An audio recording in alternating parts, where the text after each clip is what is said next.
কি অসমত এখন এনআৰচি বনোৱা গৈছিল, কিন্তু ফাইনেল এনআৰচিখন এতিয়াও পাব্লিছ হোৱা নাই, গেজেট নটিফিকেশ্যন হোৱা নাই।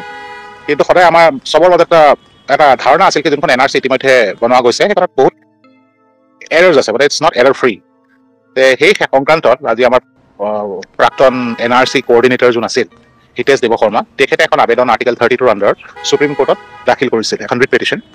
সেই ৰিট পেটিশ্যনখনত বিশেষকৈ আমি গোটেই এনআৰচি প্ৰচেষ্টাটোত যি এৰাৰ্ছ হৈছিল, গ্লেৰিং এৰাৰ্ছ, সেইবোৰ আমি তাতে দাঙি ধৰিলোঁ। আৰু আমাৰ প্ৰেয়াৰ হ'ল কি গোটেই এনআৰচিখন ৰিভেৰিফাই কৰিব লাগে। কাৰণ আপোনালোকে জানে এতিয়ালৈকে যোনবোৰ ফিগাৰ্ছ দিছে কি 19 লাখ মানুহ অসমৰ এনআৰচিৰ নাম ভৰ্তি কৰিব পৰা নাই। কিন্তু ইণ্টাৰেষ্টিংলি 19 লাখ মানুহ কোন সেইটো কোনেও নাজানে। আমাৰ বিশ্বাস কি তাতে আমাৰ অসমীয়া থলুৱা মানুহ বহুত আছে, অসমীয়া থলুৱা বাকী ষ্টেটছৰ যোনবোৰ চিটিজেনছ তেনেকুৱা মানুহ ভৰ্তি হৈ আছে। বাৰু যিয়ে নহওক, আমি গোটেই ইছ্যুটো কোৰ্টৰ আগত দাঙি ধৰিলোঁ। আজি জাষ্টিছ ডিভিজন বেঞ্চত এই কেছটো আছিল, তেখেতসকলে আমাক শুনিলে। আৰু আমাৰ কথা এইটোৱে, আমি যোনটো ষ্টেট আৰু অসম এখন এনেকুৱা ষ্টেট য'ত ইমান ইলিগেল ইমিগ্ৰেশ্যন আছে, চ' এখন এৰাৰ ফ্ৰী এনআৰচি হোৱাটো নেশ্যনেল পইণ্ট অফ ভিউৰ কাৰণেও খুব ইম্পৰ্টেণ্ট। সেই বস্তুটো কোৰ্টে মানিলে, কাৰণ এখন এৰাৰ ফ্ৰী এনআৰচি হোৱাটো it is in national interest, এইটো কাৰো পাৰ্চনেল ইণ্টাৰেষ্ট নহয়। গোটেইখিনি কথা শুনি পেলাই কোৰ্টে আজি আমাৰ আবেদনখন গ্ৰহণ কৰিলে আৰু ইতিমধ্যে নটিচ ইছ্যু কৰিছে কি যোনটো আমাৰ প্ৰেয়াৰ কি কমপ্লিট ৰিভেৰিফিকেশ্যন হ'ব লাগে। আমি কোনো পাৰ্চেণ্টেজৰ কথা কোৱা নাই, আমি কৈছোঁ কমপ্লিট ৰিভেৰিফিকেশ্যন অফ দ্য এনআৰচি। চ' এতিয়া নটিচ ইছ্যু হৈছে union of India, state of Assam আৰু ষ্টেটৰ এনআৰচি কোঅৰ্ডিনেটৰ। আৰু 4 বা 6 সপ্তাহৰ পিছত আকৌ কেছ লাগিব, আৰু তাৰপিছত আগতে কি শুনানি হয়, কেনেকৈ আগবাঢ়ে, সেইটো মই আপোনালোকক জনাব পাৰিম। আপোনালোকে জানে কি অসমত এখন এনআৰচি বনোৱা গৈছিল, কিন্তু ফাইনেল এনআৰচিখন এতিয়াও পাব্লিছ হোৱা নাই, গেজেট নটিফিকেশ্যন হোৱা নাই। কিন্তু সদায় আমাৰ চবৰ মাজত এটা এৰাৰ্ছ আছে, বাট ইটছ নট এৰাৰ ফ্ৰী।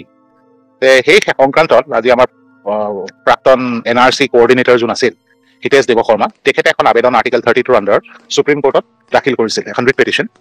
সেই ৰিট পেটিশ্যনখনত বিশেষকৈ আমি গোটেই এনআৰচি প্ৰচেষ্টাটোত যি এৰাৰ্ছ হৈছিল, গ্লেৰিং এৰাৰ্ছ, সেইবোৰ আমি তাতে দাঙি ধৰিলোঁ। আৰু আমাৰ প্ৰেয়াৰ হ'ল কি গোটেই এনআৰচিখন ৰিভেৰিফাই কৰিব লাগে। কাৰণ আপোনালোকে জানে এতিয়ালৈকে যোনবোৰ ফিগাৰ্ছ দিছে কি 19 লাখ মানুহ অসমৰ এনআৰচিৰ নাম ভৰ্তি কৰিব পৰা নাই। কিন্তু ইণ্টাৰেষ্টিংলি 19 লাখ মানুহ কোন সেইটো কোনেও নাজানে। আমাৰ বিশ্বাস কি তাতে আমাৰ অসমীয়া বাকী ষ্টেটছৰ যোনবোৰ চিটিজেনছ তেনেকুৱা মানুহ ভৰ্তি হৈ আছে। বাৰু যিয়ে নহওক, আমি গোটেই ইছ্যুটো কোৰ্টৰ আগত দাঙি ধৰিলোঁ। আজি তেখেতসকলৰ ডিভিজন বেঞ্চত এই কেছটো আছিল, তেখেতসকলে আমাক শুনিলে। আৰু আমাৰ কথা চেষ্টা কৰা নাই, কিন্তু যিহেতু অসম এখন বৰ্ডাৰ ষ্টেট আৰু অসম এখন এনেকুৱা ষ্টেট য'ত ইমান ইলিগেল ইমিগ্ৰেশ্যন আছে, চ' এখন এৰাৰ ফ্ৰী এনআৰচি হোৱাটো নেশ্যনেল পইণ্ট অফ ভিউৰ কাৰণেও খুব ইম্পৰ্টেণ্ট। সেই বস্তুটো কোৰ্টে মানিলে, কাৰণ এখন এৰাৰ ফ্ৰী এনআৰচি হোৱাটো it is in national interest, এইটো কাৰো পাৰ্চনেল ইণ্টাৰেষ্ট নহয়। গোটেইখিনি কথা শুনি পেলাই কোৰ্টে আজি আমাৰ আবেদনখন গ্ৰহণ কৰিলে আৰু ইতিমধ্যে নটিচ ইছ্যু কৰিছে কি যোনটো আমাৰ প্ৰেয়াৰ কি কমপ্লিট ৰিভেৰিফিকেশ্যন হ'ব লাগে। আমি কোনো পাৰ্চেণ্টেজৰ কথা কোৱা নাই, আমি কৈছোঁ কমপ্লিট ৰিভেৰিফিকেশ্যন অফ দ্য এনআৰচি। চ' এতিয়া নটিচ ইছ্যু হৈছে union of India, state of Assam আৰু ষ্টেটৰ এনআৰচি কোঅৰ্ডিনেটৰ। আৰু 4 বা 6 সপ্তাহৰ পিছত আকৌ কেছ লাগিব,